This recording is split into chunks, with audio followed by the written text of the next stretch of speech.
Hi, in this video we're going to talk about Riemann sums and how we use them to define one of the ideas we're going to study this week, the definite integral. Alright, so in the last video I talked a little bit about some of the ideas that were important in the Riemann sum, but for this we're going to really get into all the details of that definition. To start with, I first of all need to have a function y equals f of x, and I would like that function to be defined on the interval a to b. So that would mean that the domain of the function includes that interval ab. So I'm going to have some function. Maybe I'll just draw a function that looks sort of like that, and I'll label some place over here x equals a, and some other place over here x equals b, and this is our function f of x. Alright, so we start with a function that is defined on some closed and bounded interval. Alright, the next main idea that we're going to have here is that we are going to do what is called partition the interval a to b into subintervals, and that has a specific mathematical meaning. Okay, so the key idea with a partition is that it is a way to cut or divide things up. So we want to cut up this interval from x equals a to b into little subintervals. So there's a very specific way we're going to do that, but if I go over here to look at the graph and just kind of think about the idea of it, I'm going to take this interval that starts here at x equals a and ends here at x equals b, and I'm just going to chop it up into pieces. I cut it into 4 pieces there. All right, so that's the idea of the partition. The notation that goes with that partition is that we let that left endpoint, which we have as a, we denote that as x sub 0, or we might call that x naught. So that a is x sub 0, x naught, and then we want that to be less than the next x coordinate that we use to cut the intervals up. So that's going to be our x1, and then that should be less than the next x coordinate that we use to chop our interval up, so that would be the x2, and so on up through however many of them we have. In my picture I have 4, but in the definition here we want a general definition, so we're going to say that we have n of them.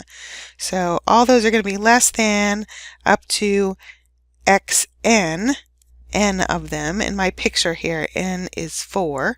And that xn is going to be b.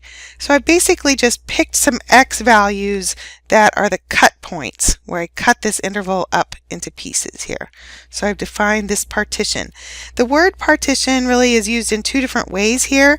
In this case I used it as a verb. I partitioned that interval into subintervals, but I can also talk about a partition as a set or a collection of these little pieces here. So I have all these little subintervals. The first one goes from a, which we called x0, to x1, and then the next one goes from x1 to x2, and then the next subinterval goes from x2 to x3, and in general we would go up to xn minus 1 to xn. In my picture, n is 4. And that collection of subintervals we can also call a partition as a noun, so as a set, and we'll call that the partition P. The partition of that interval AB is this set we call the partition P. Okay, the next main idea is that in each of these subintervals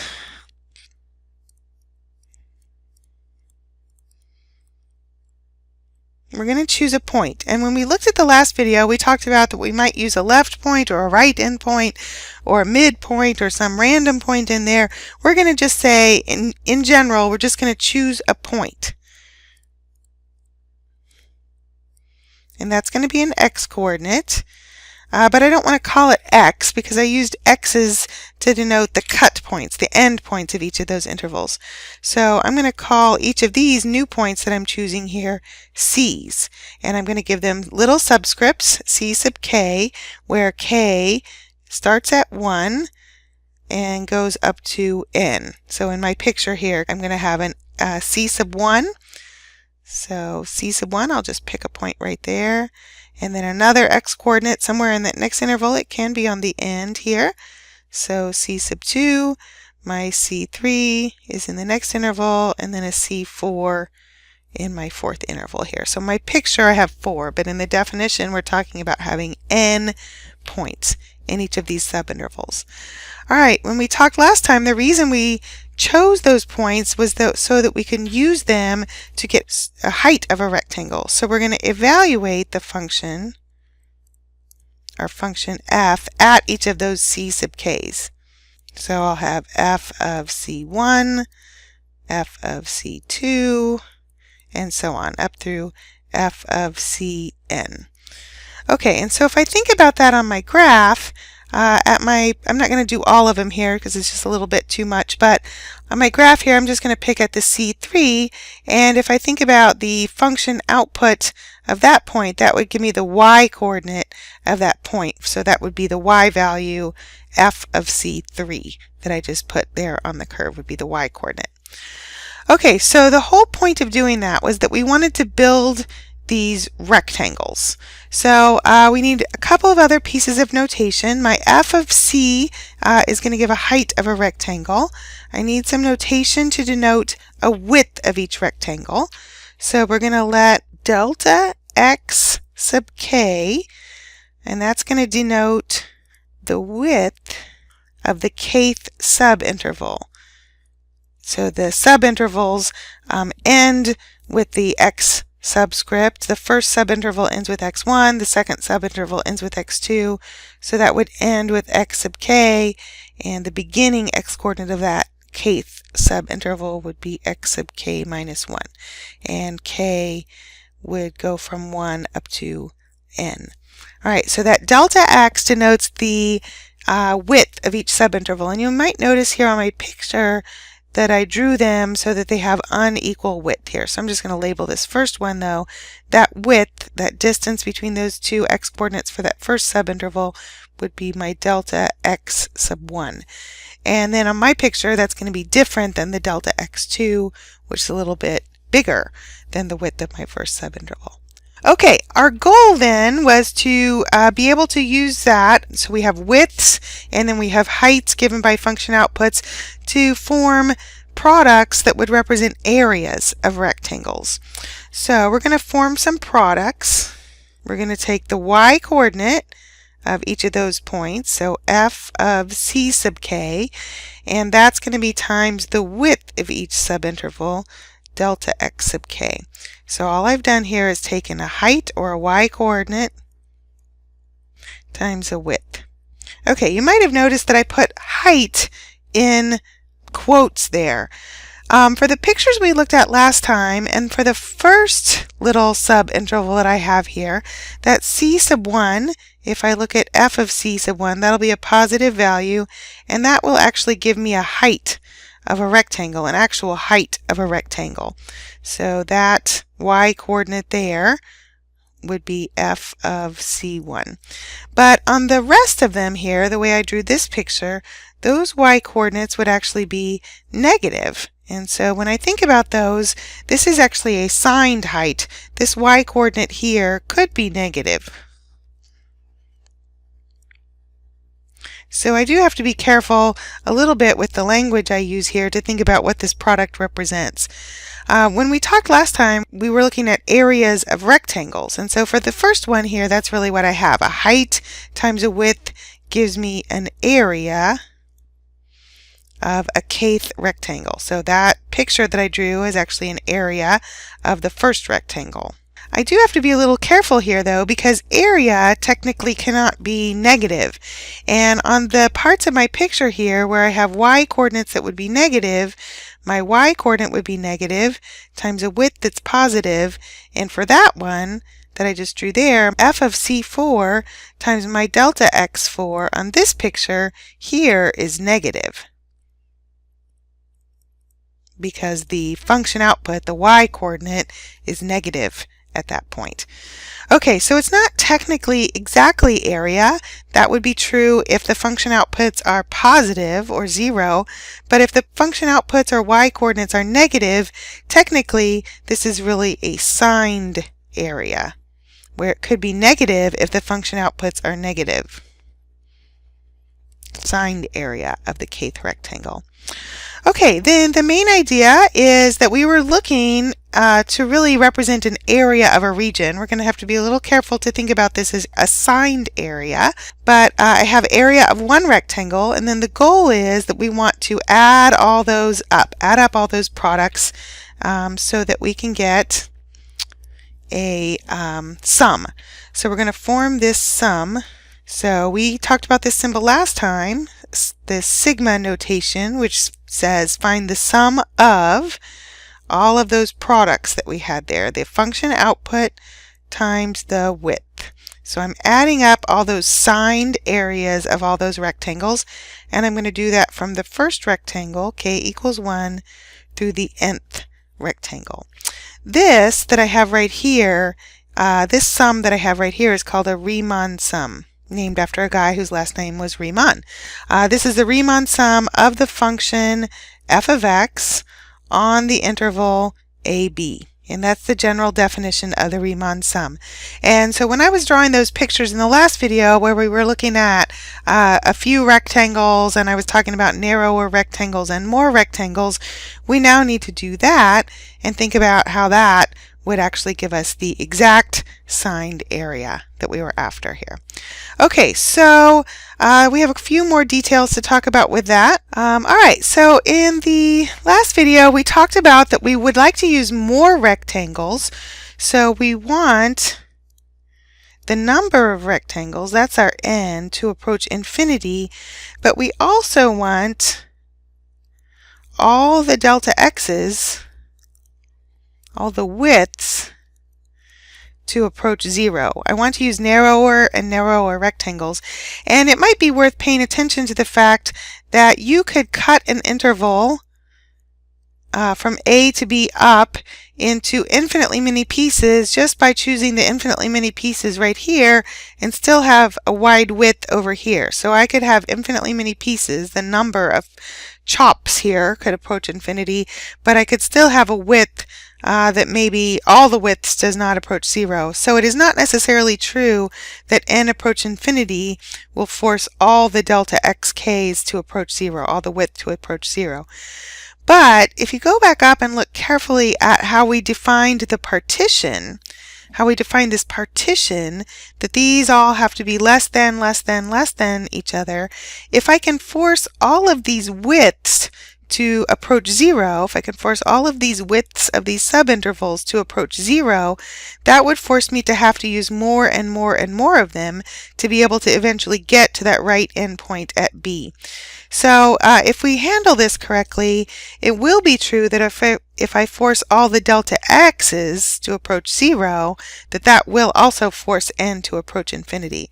So I do need a little bit of notation here. When we talked about the partition, you might remember that I called that partition P. And so we're going to do one more thing here with that partition and that P, and then we'll be ready to write down the definition of the definite integral. Alright, so for that partition P, what we're going to do here is we're going to let this symbol, which looks like double absolute value bars, we call that the norm of the partition. We want to let that thing denote the largest, or we could say the maximum, of all the delta xk's. The largest width of all of them, the max value of all the widths in that partition. Alright, so if I let the maximum width approach 0, the largest width approach 0, that will force all the widths to 0. And because of the way we define the partition, it will also force n to approach infinity. Alright, so this idea of taking the norm of the partition and letting that approach 0 is what we want to do here to finish. Alright, so we're going to get to the end here. This last thing that I'm going to write here is something you want to be able to write down. There's a lot of symbols here, but this is something you will be asked about, so be sure you can write this down. Alright, so we're going to take the limit as the norm of the partition approaches 0 of that sum, of that Riemann sum that we had up above. Okay, so the limit as the norm of the partition approaches 0 of that Riemann sum. And we know that just because we take a limit doesn't mean that limit exists, but provided this limit exists, and not only that this limit exists, but this limit is the same for all the choices I made in this problem. So I made choices at two different places here. So one of the choices I made was about how to cut up the interval a to b. So I want that limit to be the same for all choices of partition. So for all partitions of a to b. So I might use equal width, but this says I need to also be able to use unequal width intervals in that. And the other place I made choices was when I chose my c sub k's in each subinterval. Alright, so provided that limit exists and is the same for all choices of partitions and choosing the points in each subinterval, then this is how we define, so this is defined to be what we call a definite integral. So it looks like an ordinary integral. We've got an integration sign, f of x dx, but this isn't really about an antiderivative. This is really about a sum of those signed areas of those rectangles from x equals a to b. So when you see that x equals a and x equals b at the top and the bottom of that integration sign, one important thing to understand is that this is not really about an antiderivative. This is really about a sum. What this symbol is called, though, is called a definite integral of f of x on the interval a, b, or we could say from x equals a to x equals b. And what that represents is the true signed area. When I use more and more rectangles and thinner rectangles, the true signed area that I would get if I just filled that in with infinitely many, infinitely small rectangles in that region. You might notice from the picture I drew, I tried to draw a little copy of it down here, that if you look at this picture and you just look at the space that's in there, this picture shows that I have more negative part here, where this would be a negative product. Function outputs times width would be negative than positive. The positive part is here. Function outputs and then widths of little rectangles. So in this picture I would have more negatives. So if I add up some positive numbers and some negative numbers, but I have more size to those negative numbers, for this picture here, our definite integral we would expect to be negative. Alright, I'm going to pause the video and then start it again with an animation that shows a little bit of what's going on here. Okay, what you see right here is a picture from an interactive applet. I put a link to this in our course webpage so you can play with it a little bit if you want. And this allows us to look at a specific function and some rectangles. It allows us to kind of visually get the sense of what happens here when I let the number of rectangles approach infinity and the width of those rectangles to approach 0. Because it's easier to program and create a graph that will update quickly, this one uses a partition where I have equal width rectangles. But it's important for you to remember that in general that definition says the limit has to exist and be the same for all choices of partition, equal width rectangles or not. Also on this one you can see that on each of these rectangles there's a point chosen at about the same place in each rectangle here. A little bit less than halfway through each subinterval, a point on the x-axis chosen, and then the y coordinate up here to the top. Alright, so that gives us, we've got all these rectangles. We have 12 rectangles right now, and we've got the points right here. Alright, there's some other things over here that I want to focus on a little bit. The integral sign here, we've got a definite integral of this function from x equals -4 to x equals 8, and then the function expression is right here, 1/2 x plus sine of x dx, the differential at the end. Basically, if you think about the Riemann sum, that dx corresponds to the delta x. And they're telling us here that numerically, if we let the number of rectangles approach infinity, we should get 11.492. That's actually probably an approximation because our answer here probably actually involves some irrational numbers, so that's not perfectly exact, but pretty good for 3 decimal places anyway. Alright, so I'm going to mess with some of these sliders over here on the side, and specifically the one I'm going to mess with is the one that says rectangles equals 12. So I'm going to let the number of rectangles approach infinity, and I want you to focus on the picture and pay attention to what is happening with the picture. So as the number of rectangles approach infinity, we're getting more and more and more rectangles, thinner and thinner and thinner rectangles, more and more and more rectangles, thinner and thinner and thinner rectangles. And this app is set up so that I can let the number of rectangles go to 1,000 and then I can't go anymore. So I can't really take that number of rectangles all the way to infinity. It only goes up to 1,000. But it tells us here the sum of the signed areas of those 1,000 rectangles is 11.488, and the actual value, if I kept going and kept using more and more rectangles, eventually I should get that limit to close in on 11.492. So we can't get all the way to infinity with this app here, but we can get pretty far, look at a lot of values of n, and certainly when you look at that picture there, you can see what this answer represents. It represents that signed area of that region.